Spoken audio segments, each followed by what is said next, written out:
오늘 말씀은 성도는 고난 중에도 감사하는 사람입니다.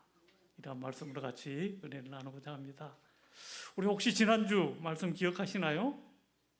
여러분, 우리는 누구라고요? 성도를 고난 중에서 감사. 지난주 말씀. 지난주. 우리는 목사가 아니고 장로가 아니고 권사 이전에 뭐라고요?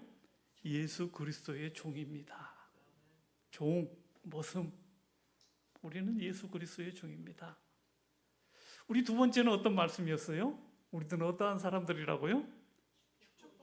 축복을 비는 사람들. 그 축복의 내용이 무엇이었나요? 첫 번째가 은혜 받게 해 주옵소서. 은혜 받게 해 주옵소서.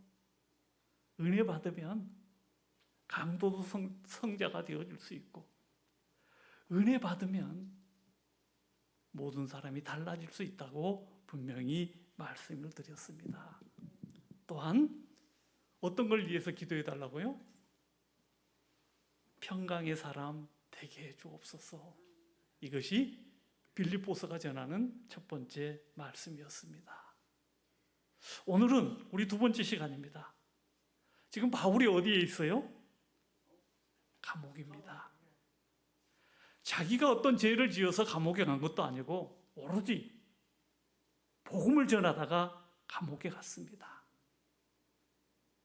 감옥에 있는 이 바울의 생생한 목소리 한번 들어볼까요? 오늘 3절에 뭐라고 말하고 있나요? 내가 너희를 생각할 때마다 나의 하나님께 감사하며. 바울은 빌립보 교회와 성도들을 생각할 때 첫 번째 나온 말이 어떤 말씀인가요? 감사입니다. 감사. 사랑하는 우리 성도 여러분, 같은 사건이라도 어떻게 생각하느냐에 따라서 원망과 불평이 나올 수 있고 감사가 나올 수 있는 것입니다. 어찌 보면 불평과 감사는 사실의 문제가 아니고 선택의 문제입니다. 어떤 경우에든지 불평을 선택하면 불평이 되고 감사를 선택하면 감사하면서 살 수 있는 것입니다. 우리가 빌립보 교회 하면 믿음도 좋고 신앙도 좋고 좋은 사람들만 모여서 세워진 교회였을까요? 아니요. 세상에 문제 없는 교회 없듯이 빌립보 교회도 똑같이 빌립보 교회는 하나 되지 못하고 주도권 다툼을 하는 그러한 교회였습니다. 그러므로 빌립보서를 읽어보면 한 마음을 품으라는 구절이 유독 나타나고 있어요. 제발 너희들아 한 마음 품어라. 이러한 교회에 대해서 바울은 특이하게도 감사하다고 한 이유가 무엇일까요? 오늘 5절에 나타나고 있습니다. 너희가 첫날부터 이제까지 복음을 위한 일에 참여하고 있기 때문에 그러하다는 것입니다. 빌립보 교회는 바울이 복음을 전하는 일에 참여하고 협력했습니다. 서로 주도권 싸움을 하고 있기에 원망하고 불평하는 것이 아니라 바울은 감사거리를 찾아서 오히려 감사하고 있습니다. 이것이 어쩌보면 우리 바울 선배님의 특징이에요. 빌립보 교회뿐만 아니라 고린도 교회 또한 데살로니가 교회에 편지하면서도 교회뿐만 아니라 개인에게 편지할 때도 디모데에게 필로몬에게 편지할 때에도 모든 서신서에 뭘 적고 있어요? 감사하다고 적고 있습니다. 그래요. 우리 모두 오늘 이 상을 기억했으면 좋겠습니다. 감사는 선택과 해석이라는 사실. 어떤 경우에라도 감사로 선택하면 감사하며 살 수 있는 것입니다. 진짜 어려운 상황이 닥쳤어요. 그럼에도 불구하고 남아있는 것 가지고 감사하면 뭐 할 수 있어요? 감사가 되어진다는 사실입니다. 우리 그리스도인들은, 믿는 자들은 어떠한 상황 가운데서도 감사하며 살아가는 자라는 사실을 잊지 마시기를 바랍니다. 우리 성경의 인물들 보십시오. 다니엘, 죽음 앞에서 원망했나요? 오히려 감사했습니다. 감사하니까 기적이 일어났습니다. 감사한 사마리아인, 감사로 끝났나요? 감사는 구원받는 구원까지 이르렀습니다. 우리가 잘 아는 예수님, 감사하고 떡을 떼니까 장정만 5,000명이 먹고 남는 강주리가 12강주리가 되었습니다. 예수님 죽은 나사로의 무덤 앞에서 예수님 감사하니까 나사로가 살아나잖아요. 나사로가 살아나요. 우리 시편 50편 23절에 감사로 제사를 드리는 자가 나를 영화롭게 하나니 그의 행위를 옳게 하는 자에게 내가 하나님의 구원을 보이리라. 아멘, 아멘. 감사로 예배를 드리는 자가, 감사로 예배를 드리는 자가. 성도 여러분, 우리 인생은 뭐라고요? 해석이라는 그런 말이 있잖아요. 인생은 해석이다. 어떠한 상황 가운데 놓여진다고 할지라도 감사의 조건을 찾아 감사하는 것이 그리스도인들의 삶이라는 사실 잊지 마시기를 바랍니다. 아멘. 네. 그렇다면 두 번째, 우리 바울이 감사한 이유가 무엇일까? 바울은 무엇 때문에 저렇게 감사할까? 그 사항을 좀 보기를 바랍니다. 오늘 6절에 말씀하고 있잖아요. 너희 안에서 착한 일을 시작하신 이가 그리스도 예수의 날까지 이루실 줄을 우리는 확신하노라. 자, 바울은 감옥에 있습니다. 에바브로디로를 통해서 들은 문제점들을 직접 가서 해결해 줄 수가 없습니다. 그러므로 답답하고 원망하는 것이 아니라 오히려 바울은 감사했습니다. 무엇 때문에 이런 감사가 나올까요? 오늘 바로 착한 일을 시작하신 이가 이루실 것을 믿기 때문에. 쉬운 말로 말씀을 드리면 하나님의 구원 사역을 믿기 때문에 바울은 이 확신에 찬 감사가 있었던 것입니다. 시작점이 달라요. 여기서 우리는 교회의 시작점을 다시 한번 분명히 알기를 바랍니다. 빌립보 교회 이 앞전 주에 말씀드렸던 것처럼 누구의 헌신으로? 자주 옥감 장사 누디아의 헌신으로, 누디아가 자기 집을 내어놓고, 또한 간수가 회개하고 점치는 여인이 예수를 영접함으로 교회가 세워졌나요? 겉으로 보면 그렇습니다 할 수 있습니다. 하오나 성경을 자세히 보면 바울은 아시아의 복음을 전하기를 원했지만 환상을 보았어요. 건너와서 우리를 도우라고요. 갔더니 누구를 만나요? 누디아를 빨레터에서 만납니다. 그 마음을 누가 열어주었어요? 하나님이. 감옥의 간수의 마음을 누가 열어주셨나요? 하나님이. 그렇다면 교회의 시작점은 누구입니까? 하나님이라는 사실 잊지 마시기를 바랍니다. 하나님이 이루어 가시고 하나님이 재림 때까지 구원 사역을 완성해 나가시는 것입니다. 이 사실을 바울이 확실히 알고 있기 때문에 바울은 감옥일지라도 감사할 수 있는 것입니다. 사랑하는 성도 여러분, 우리는 교회하면 보이는 건물에 너무나도 집착합니다. 하오나 진짜 중요한 건 성전은 어떠한 성전입니까? 진짜 중요한 성전은 마음의 성전이요, 마음의 교회인 것입니다. 예수님이 땅에 오셔서 하시는 말씀, 성전을 헐라 내가 3일 만에 다시 세우리라. 그렇게도 중요히 여겼던 성전, 예수님 성전을 헐라고 말씀하십니다. 내가 3일 만에 다시 세우리라고요.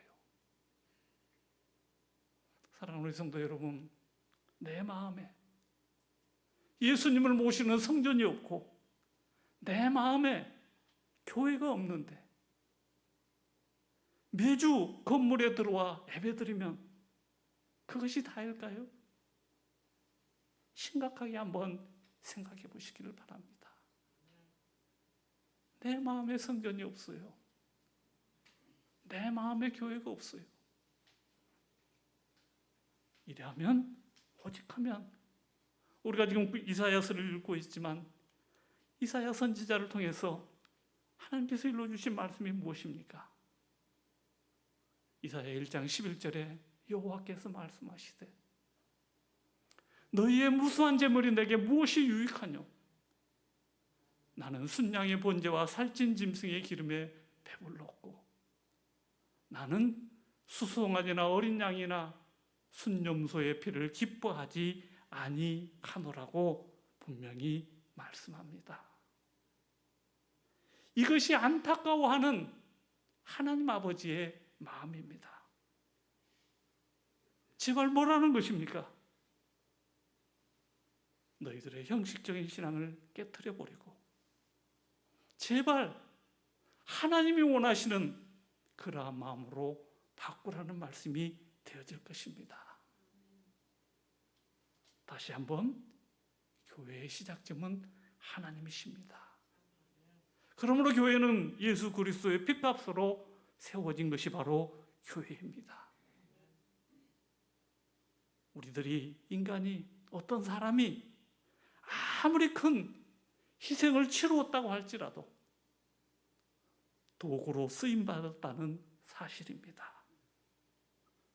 그러므로 우리가 건물은 지어지고 없어진다고 할지라도 하나님의 구원 사역은 주님이 재림하실 때까지 영원히 함께할 것입니다. 그래요. 바울 안에는 이와 같은 마음, 하나님이 함께하실 거야, 하나님이 역사하실 거야, 이상으로 가득 차고 있었기 때문에 그 감옥 안에서도 감사하며 기뻐할 수 있었다는 사실입니다. 그렇다면 우리 사랑하는 성도 여러분, 그렇다면 우리는 어떻게 해야 할까요? 우리들은 어떻게 해야 할까요? 오늘 7절에 있는 말씀이죠. 내가 무리를 위하여 이와 같이 생각하는 것이 마땅하니 이는 너희가 내 마음에 있음이며 나의 매임과 변명함과 확정하면 너희가 다 나와 함께 은혜에 참여한 자가 됨이라. 그렇습니다. 감사의 절대성, 감사의 필연성입니다. 우리들은 조건 감사가 아니라 자동적으로 감사해야 할 것입니다. 무엇 때문에요?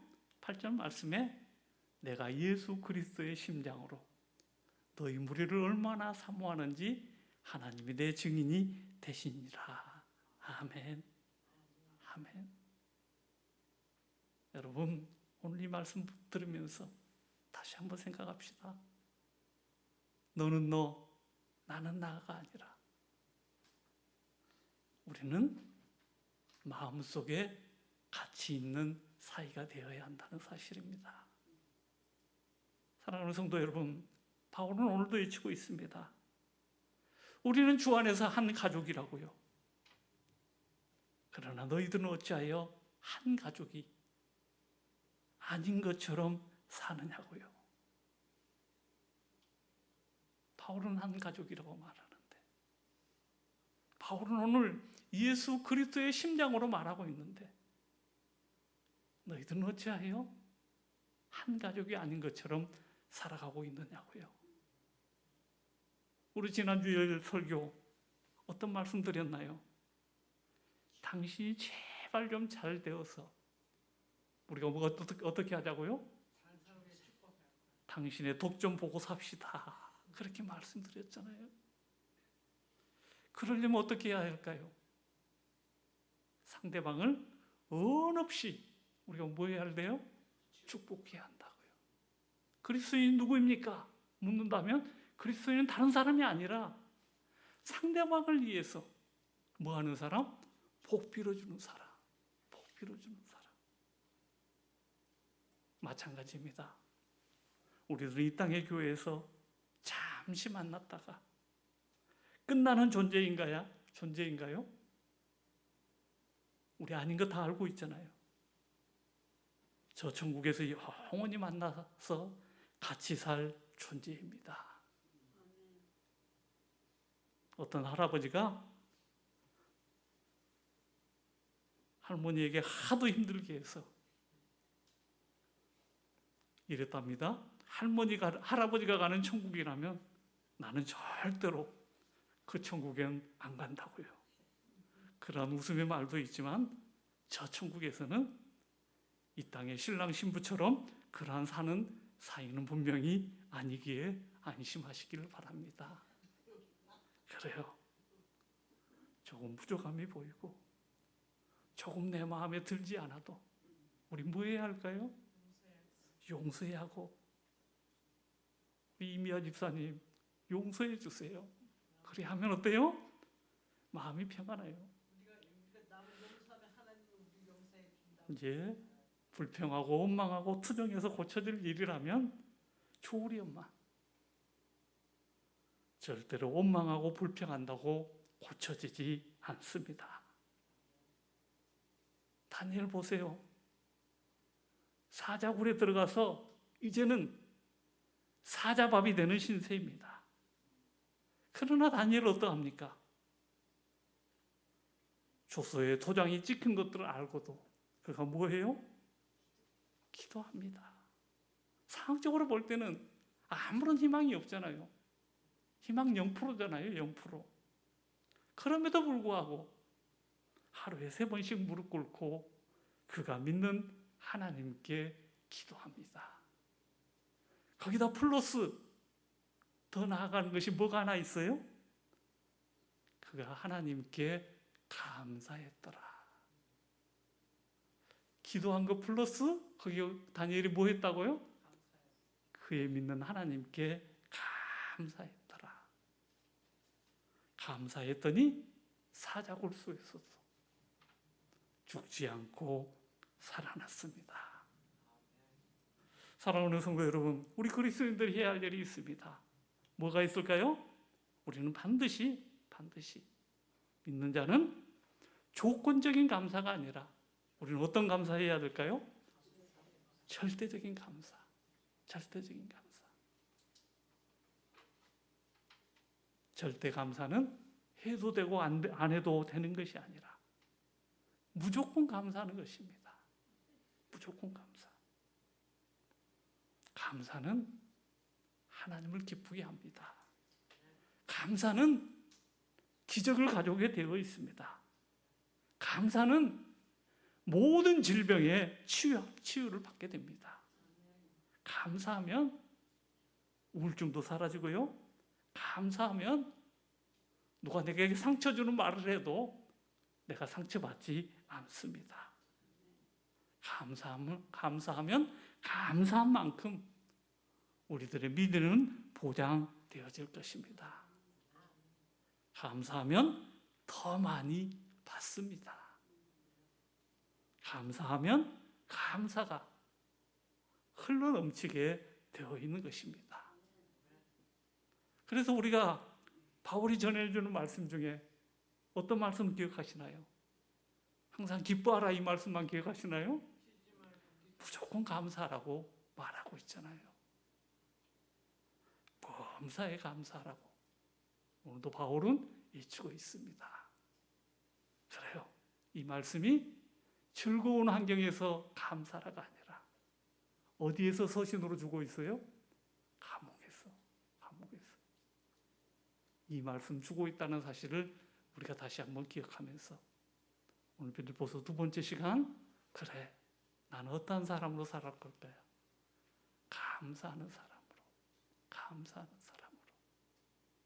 하나님이 내 인생을 주관하시기 때문에, 하나님이 우리의 교회를 주관하시기 때문에 우리는 모든 것을 하나님께 맡기고 나아갈 수 있는 그러한 복음의 식구들 되기를 주의 이름으로 축원합니다. 기도하겠습니다.